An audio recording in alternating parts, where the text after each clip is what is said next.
Assalamualaikum warahmatullahi wabarakatuh. Perkenalkan, nama saya Mukhtar Said, dosen program studi ilmu hukum Fakultas Hukum Universitas Nahdlatul Ulama Indonesia. Saya adalah pengajar hukum administrasi negara, di mana mata kuliah ini adalah mata kuliah yang mempelajari hakikat komunikasi antara pejabat atau penguasa dengan rakyatnya. Maka di dalam mata kuliah ini itu mempelajari terkait dengan teori asas tindak tanduk pejabat tata usaha negara beserta asas-asasnya dalam mengambil sebuah kebijakan. Yang pertama. Yang kedua, mempelajari mengenai tata cara rakyat atau masyarakat berhubungan dengan kuasanya, dengan penguasanya atau dengan pemerintahannya. Kenapa ini harus dipelajari? Supaya ada titik temu antara kebijakan yang dibuat oleh penguasa dengan penerima manfaat, yaitu warga negara atau rakyat. Ini penting dipelajari supaya para pejabatnya juga taat asas jika nanti mahasiswa menjadi pejabat, atau rakyatnya itu bisa mengkritisi terhadap kebijakan rakyat ketika dirasa ada kebijakan yang tidak sesuai dengan kaidah-kaidah atau norma hukum yang berlaku di Indonesia. Itulah hakikat dari mata kuliah hukum administrasi negara. Demikian, terima kasih. Assalamualaikum warahmatullahi wabarakatuh. Assalamualaikum warahmatullahi wabarakatuh. Waalaikumsalam warahmatullahi wabarakatuh. Perkenalkan, nama saya Mukhtar Said, biasa dipanggil Said.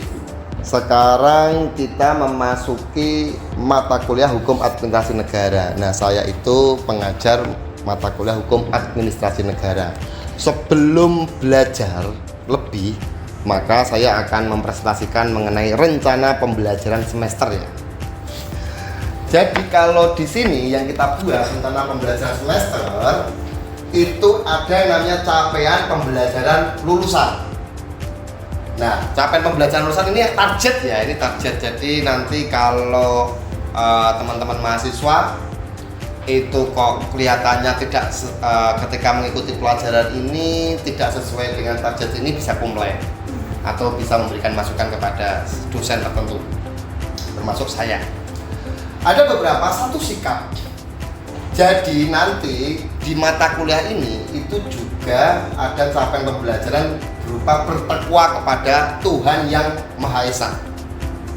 Itu karena ini kampus visinya adalah ahli sunnah wal jamaah. Jadi Tuhan yang Maha Esa menjadi segalanya. Yang kedua, sikap yang kedua melahirkan mahasiswa yang lulus dari mata kuliah hukum administrasi negara itu bisa berkontribusi dalam meningkatkan mutu kehidupan berbangsa, bernegara, dan berkemajuan peradaban berdasarkan Pancasila. Jadi mahasiswa di sini itu dituntut nanti. Jadi dituntut untuk ilmunya itu bermanfaat. Jadi bermanfaat untuk warga yang ada di sekitar, misalkan di kos sekitar, menjadi semacam pencerah atau pendidik. Kemudian yang ketiga, berperan sebagai warga negara yang bangga dan cinta tanah air. Hubbul waton minal iman. Ini ada asasnya di visi misi di program studi ilmu hukum Universitas Nahdlatul Ulama Indonesia, cinta tanah air. Cinta itu tidak perlu kemudian memeluk terus, boleh kritik, boleh kasih saran, itu termasuk cinta gitu, untuk perbaikan diri. Kemudian terkait dengan pengetahuan, satu, menguasai konsep teori tentang hukum administrasi negara. Jadi ini penting. Jadi selama satu semester 16 kali pertemuan dikurangi ujian tengah semester sama UAS, itu harus mampu menguasai teori. Jadi teori Han itu harus paham betul, karena kalau nggak paham teori itu nanti akan terjadi kesesatan. Sesat berpikir, sesat pendapatan juga. Yang kedua, menguasai subjek dan objek hukum administrasi negara. Jadi subjek hukumnya itu apa, objeknya itu apa. Kalau dalam hukum di Indonesia itu kan ada namanya subjek hukum itu terbagi menjadi dua, lah person and natural person. Jadi badan hukum dan perseorangan itu subjek hukum di Indonesia.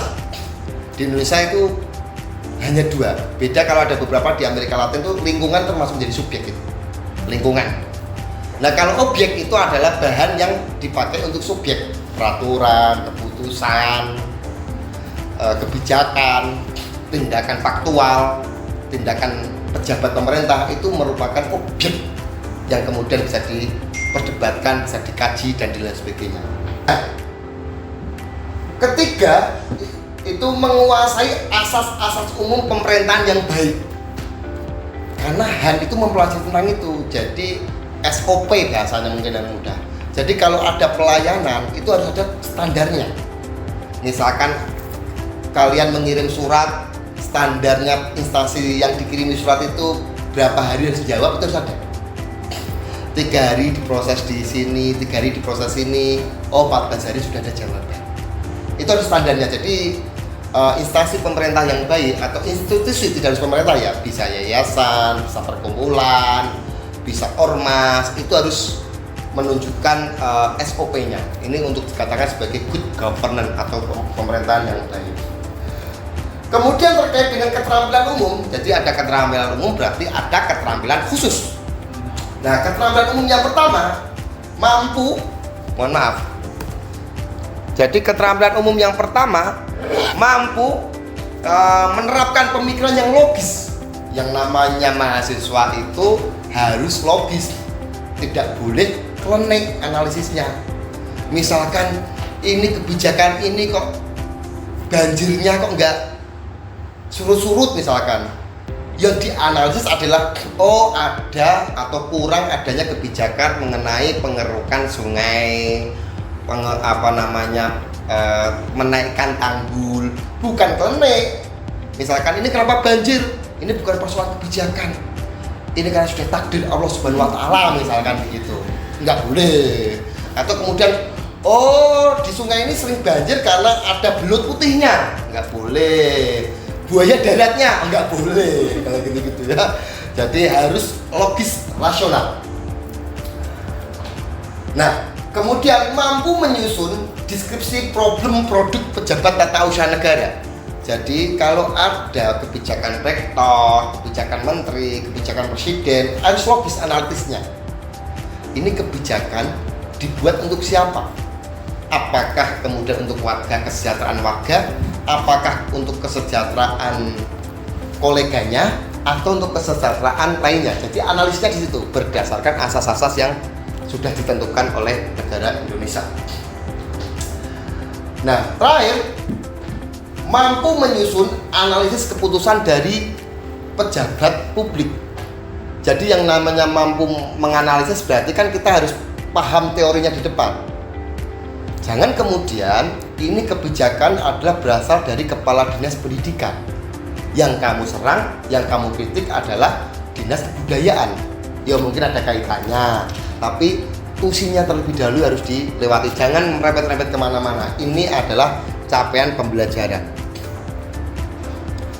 Nah, untuk bisa mencapai capaian pembelajaran tersebut, maka kita bagi menjadi sub CPMK. Jadi CPMK pertama, ini capaian pembelajaran mata kuliah berarti ya. Itu adalah mahasiswa mampu memahami subjek dan objek hukum administrasi negara. Ini tadi supaya untuk merunut tadi dia paham. Kemudian mahasiswa mampu memahami kedudukan HAN. Nah, ini supaya tertarik tarikannya itu berada di keterampilan umum tadi. CPMK yang kedua, mahasiswa mengetahui bentuk-bentuk Bestuurhandelingen. Loh, apa itu Bestuurhandelingen? Ini adalah tindakan pemerintah. Karena kenapa kita harus pakai bahasa Belanda ini? Ya karena sejarah Indonesia itu hukumnya itu berasal dari Belanda. Maka kita jangan melupakan sejarah, jangan melupakan masa lalu. Masa lalu itu tuh pembelajaran untuk masa depan, termasuk masa lalu dengan mantan. Untuk depan. Nah, CPMK kedua, nomor 2, memahami istilah ketetapan dan keputusan. Jadi beda loh. Yang namanya ketetapan dengan keputusan itu beda. Keputusan dengan peraturan itu beda. Kalau peraturan biasanya terdapat pasal-pasal. Pasal 1, pasal 2, pasal 3, pasal 4 gitu-gitu ya. Nah, kalau keputusan itu adalah menetapkan isi yang ada di pasal-pasal. Misal kan, kalau dalam konteks peraturan untuk dapat beasiswa KIP itu harus orang miskin 1, orang yatim 2, misalkan ya. Misalkan. Kemudian piatu. Nah, berarti orang misalkan si Were ingin mendaftarkan dirinya sebagai beasiswa, maka dia harus memenuhi syarat ini. 3 ini yang ditetapkan oleh peraturan. Nah, kalau sudah memenuhi syarat, baru keputusan itu merujuk terhadap peraturan ini, menetapkan, kan gitu ya.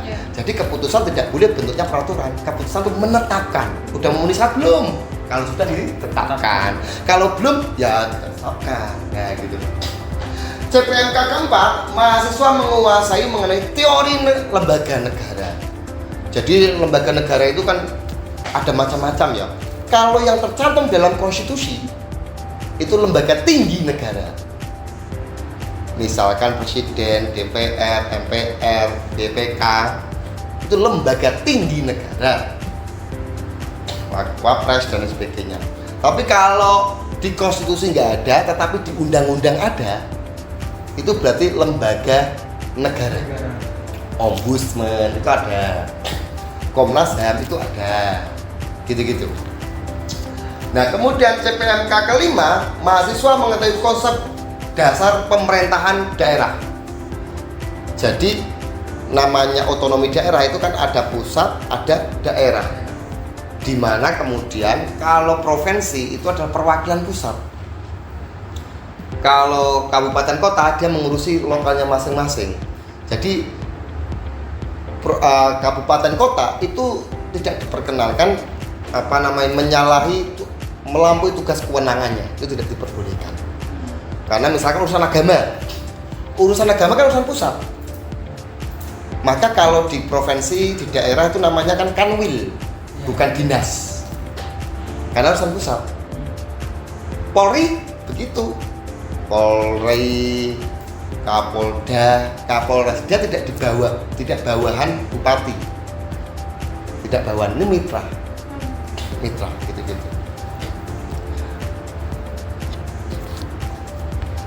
Ini yang kemudian RPS, rencana pembelajaran semester. Kira-kira ada yang ditanyakan? Soal RPS ini kita mau kemana sebelum kita melanjutkan ke bab selanjutnya mengenai mata kuliah? Kalau nggak ada, kita masuk ke materi ya. Kita masuk.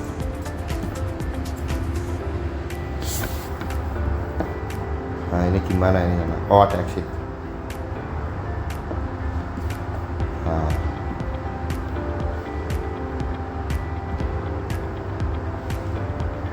Tapi tadi terkait keputusan dan menetapkan, berarti bisa dikatakan kalau menetapkan itu bersifat final, tidak bisa diganggu atau gimana? Kalau menetapkan atau keputusan itu tergantung. Jadi keputusan itu berlaku tidak final. Karena kalau keputusan itu merugikan individu atau seseorang atau golongan, itu ada upaya hukum. Upaya hukum itu yang namanya adalah keberatan. Jadi gini, misalkan rektor memecat WR sebagai mahasiswa, itu kan jelas merugikan WR. WR dirugikan. Karena ia dirugikan, maka dia punya waktu 14 hari kerja untuk mengajukan keberatan. Keberatan kepada siapa? Kepada rektor, gitu loh. rektor, kenapa aku dipecat? Kan gitu ya. Kenapa? Rektor masih kemudian menetapkan ini, tetap kamu dipecat. Nah, dia ada namanya upaya banding administrasi. Banding administrasi kepada atasan rektor. Siapa atasan rektor Unusia misalkan ini? Siapa yang mengangkat rektor di Unusia? PBNU. Berarti atasannya adalah PBNU. Kalau PBNU aja masih tetap menguatkan keputusan rektor, maka bisa digugatnya di Peradilan Tata Usaha Negara. Nah itu. Nah nanti akan kita lanjutkan di beberapa materi ke depan lah. Itu menarik, itu menjadi rangsangan awal untuk kemudian kita bisa bergerak untuk jadi teman-teman dengan adanya CPMK, RPS tadi, penerangan RPS itu ternyata bisa membuat giroh gerakan teman-teman untuk belajar menjadi mahasiswa. Nah, kita mempelajari mengenai perlindungan hukum dulu ya, karena sebelum kita melanjutkan yang khusus maka kita yang umum-umum dulu. Kalau yang umum kalau nggak bisa maka khusus pun nggak bisa gitu. Maka kita mengaji yang umum dulu. Subjek hukum dapat melakukan tindakan hukum berdasarkan kemampuan dan kewenangan yang dimilikinya. Tindakan hukum ini merupakan awal lahirnya hubungan hukum agar hukum antar subjek hukum itu harmonis, seimbang dan adil. Maka hukum ditetapkan sebagai suatu sarana atau instrumen untuk mengatur hak-hak dan kewajiban subjek hukum agar masing-masing subjek hukum dapat menjalankan kewajibannya dengan baik dan mendapatkan haknya secara wajar agar kepentingan manusia terlindungi dengan baik. Contoh ya, ini contoh. Misalkan begini. Kenapa harus ada konstitusi? Kenapa? Karena konstitusi itu membatasi kewenangan bagi aparatur atau lembaga yang sedang berkuasa. Ada standarnya. Presiden, kewenangan kamu sampai segini. DPR, kewenangan kamu sampai segini. MPR, kewenangan kamu sampai segini. Jadi ada batasan-batasan. Ada batasan-batasan itu. Jadi tidak bisa bahasa Jawa digebyah uyah, tidak bisa. Nah, itu kenapa harus digitukan? Supaya warga masyarakat itu tahu kewenangannya si A begini, si B begini, si C begini. Dengan demikian, kalau ada tindakan pejabat pemerintah atau tindakan lembaga negara yang melampaui batas, itu bisa dikatakan inkonstitusional. Bisa dikatakan tidak sah atau batal demi hukum dasarnya. Contoh, ini semua warga negara Indonesia, ya kan? Warga negara dengan kemudian membentuk konstitusi, maka itu kesepakatan warga. Yang namanya kesepakatan warga berarti ada hak dan kewajiban. Nah, kewajiban negara itu mensejahterakan rakyatnya, itu kewajiban. Itu kewajiban. Hak masyarakat cuma taat hukum. Tapi kalau di konstitusi, jenengan bisa lihat semuanya nih. Mahasiswa-mahasiswi bisa lihat semuanya. Di konstitusi yang punya kewajiban siapa? Negara. Yang punya kewajiban negara. Rakyat hanya punya hak. Hak untuk disejahterakan, hak untuk pendidikan, hak kesejahteraan dan lain sebagainya itu hak. Maka yang punya kewajiban itu adalah negara. Jadi kalau ada mahasiswa aksi menuntut haknya, ya wajar-wajar saja karena dia tidak punya kewajiban. Yang punya kewajiban adalah negara. Nah, apalagi Indonesia sebagai negara hukum, maka subjek hukum itu tadi sudah saya jelaskan di awal, badan hukum sama perseorangan. Mereka juga punya hak dan kewajiban. Haknya subjek hukum apa? Pengen punya kesejahteraan, oke. Ingin meningkatkan kesejahteraan berarti dia punya hak untuk wirausaha, kan gitu. Kalau wirausaha maka harus ada izin, misalkan gitu loh. Hak kita mengajukan izin. Kewajiban negara mengoreksi ini izinnya sudah memenuhi syarat atau belum, sesuai peraturan atau enggak, kan gitu. Kenapa harus ada demikian? Supaya tertib hukum, tertib administrasi. Kalau instansi kok nggak ada SOP-nya, nggak ada tolok ukurnya, kemudian nggak ada standarnya, itu pasti instansi itu bobrok, pasti bobrok. Karena tidak ada tolok ukur untuk melayani. Fungsi pelayanan itu penting loh bagi instansi pemerintah sekarang atau lembaga atau ormas. Kenapa? Dulu itu ada paradigma yang mengatakan bahwa negara penjaga malam, seperti satpam. Satpam kalau nggak dilapori, itu dia nggak bertindak. Dulu, jadi para birokrasi dulu itu kayak raja, masyarakat yang datang ke situ dulu. Sekarang sejak adanya undang-undang administrasi pemerintahan berubah dari negara penjaga malam menjadi welfare state, negara kesejahteraan, di mana pemerintah harus aktif sekarang itu. Jadi pejabat-pejabat pemerintah sekarang harus aktif, harus turun ke lapangan, nyateti keluhan, kebijakannya juga harus aktif, tidak nunggu usulan. Nah, tapi itu kan kadang-kadang dimaknai dengan para pejabat ngevlog, gitu kan? Aslinya filosofinya bukan ngevlog. Filosofinya itu menggali ada masalah nggak di rakyatku. Kalau ada masalah itu bagaimana? Oh, ada kekeringan, maka solusinya apa? Solusinya harus ada air dari PDAM misalkan. Telepon kepala dinas PDAM biar cepet, sedikit sambil dimarahi lah gitu loh. Kenapa kamu nggak tanggap? Nah, ada kekeringan di daerah kamu nggak tanggap. Nah, semacam itu. Jadi aktif. Kalau dulu masih enggak. Makanya kalau dulu orang datang dikit misalkan minta izin, kok enggak ditanggapi selama 4 bulan, itu dianggap ditolak, izin kamu ditolak. Tapi kalau sekarang orang datang mengajukan izin ke pemerintah, ya ke pemerintah itu punya waktu maksimal 10 hari kerja. Monggo, silakan. Jangan lama-lama ya, Mbak ya. Nah, lanjut. Dia punya waktu 10 hari kerja. Jika tidak ditanggapi, maka dianggap dikabulkan izinnya. Ya, kalau dulu diamnya pejabat tata usaha negara itu menolak, kalau sekarang diamnya pejabat tata usaha negara itu menerima. Jadi ini untuk mahasiswa teman-teman ya, nanti kalau ada nilainya yang jelek-jelek misalkan mau ada perbaikan, lah ngajukan ke Kaprodi, pakai email aja. Ya bisa pakai email, bisa pakai WA. Kalau lebih tepatnya pakai email. Nanti kalau ada Kaprodi yang tidak nanggapi selama 10 hari kerja, berarti dianggap diterima kamu itu.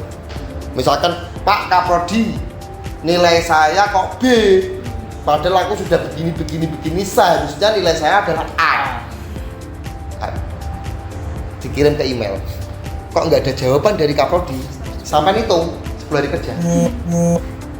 Nah, kalau sudah hitung 10 hari kerja nggak ada jawaban dari Kaprodi, ngomong aja, oh berarti nilai saya A. Oh, gitu. Itu supaya apa? Kaprodi, dekan, rektor juga harus ada SOP-nya. Ini untuk institusi ya. Karena ini terkait dengan tindakan hukum. Jadi subjek tindakan hukum seseorang itu juga dibatasi atau ada protapnya. Tidak sembarangan. Kalau sembarangan nanti menjadi penyelewengan. Jadi tingkah laku pejabat itu juga diawasi. Nah, jika tidak mau diawasi jangan jadi pejabat. Clara ini dilecehkan oleh Andika. Emang bener ini. Oke. Clara melecehkan si Andika. Oh, Dimas. Melecehkan Dimas. Tentunya Dimas korban ya. Kalau dia pelaku kan. Kalau kamu dilecehkan tentunya lapor ke kepolisian kan begitu ya. Artinya apa dengan konteks ini? Yang namanya korban yang dilanggar itu sudah dilindungi oleh negara melalui apa? Polisi. Kemudian dilindungi lagi oleh negara melalui apa? Jaksa. Kemudian di persidangan. Nah, dalam konteks persidangan kan nggak mungkin ini. Clara kan sipil lawan negara kan nggak beleng, nggak seimbang. Maka dia diperbolehkan diwakili atau didampingi oleh penasihat hukum atau advokat. Jadi supaya menjadi seimbang. Jaksa itu adalah aparatus negara. Dia pejabat, simbol negara, penegak hukum. Nah, advokat ketika dapat surat kuasa dari Clara dan berada di pengadilan, di kepolisian atau di kejaksaan, advokat itu sama dengan aparat penegak hukum. Jadi nanti kalau Clara itu punya suami advokat, ngomong aja, suami saya adalah aparat penegak hukum. Wah, itu. Ya, silakan. Ya dulu. Ini yang dinamakan. Ini yang kemudian dinamakan dengan harus ada badan perlindungan hukum. Dan sekarang kan begini. Kemarin muncul, kalau logikanya tadi advokat adalah pendampingnya terdakwa, ya kan? Sekarang kok ada ini advokat korban. Loh, korban kan seharusnya sudah dilindungi oleh negara. Kenapa harus dilindungi oleh advokat? Ayo. Penguat misalkan. Saya malah curiga ini. Jangan-jangan dia sudah lapor ke polisi tapi tidak ditindaklanjuti. Maka masih dibutuhkan advokat. Berarti yang goblok siapa ini? Jenengan yang ngomong, bukan saya. Nah, ini direkam masalahnya. Nah, jadi begitu. Jadi kalau masih ada, kemudian adanya korban melapor ke polisi, melapor ke jaksa, kok masih menggunakan advokat, berarti ada rasa tidak nyaman di situ. Ketika ada rasa tidak nyaman di situ, berarti harus ada pembenahan terhadap pelayanan terhadap instansi pemerintah. Padahal tadi sudah ngomong di awal ya, welfare state, pejabat tata usaha negara harus aktif terhadap pelayanan warganya. Tidak boleh kayak juragan, tidak boleh. Nah, ini yang pelajaran kali ini kalau ada pertanyaan, silakan. Terus izin bertanya, kenapa perlindungan hukum itu tidak akan terwujud apabila penegakan hukum belum dilaksanakan dengan baik? Ini problemnya ini. Jadi ada namanya kultur, substansi, sama kulturnya. Kita perbarui kulturnya. Jadi mindset pejabat kok nggak ditindaklanjuti, itu kan berarti kulturnya pelekno bahasa Jawanya, memudahkan, meringankan. Itu sama saja dia tidak sense of crisisnya kurang. Padahal dia sedang terluka. Kenapa nggak segera dilindungi? Kenapa dibiarkan? Kalau dia bunuh diri, kalau Anas bunuh diri, siapa yang disalahkan? Masa Anas? Ya enggak dong. Yang disalahkan siapa? Kenapa ketika kamu ada orang yang mengadu kamu segera tidak lanjuti? Mungkin dia bunuh diri gara-gara alasan itu. Nah, inilah kenapa harus ada reformasi hukum, reformasi birokrasi, supaya mindset para aparat penegak hukum itu selaras dengan paradigma welfare state, negara kesejahteraan, di mana harus aktif gitu. Demikian, nanti kalau ini kita tidak lanjuti dengan perkuliahan ke selanjutnya ya, pertemuan selanjutnya. Demikian, kalau ada kata yang kurang bijak, ada kesalahan, saya mohon maaf.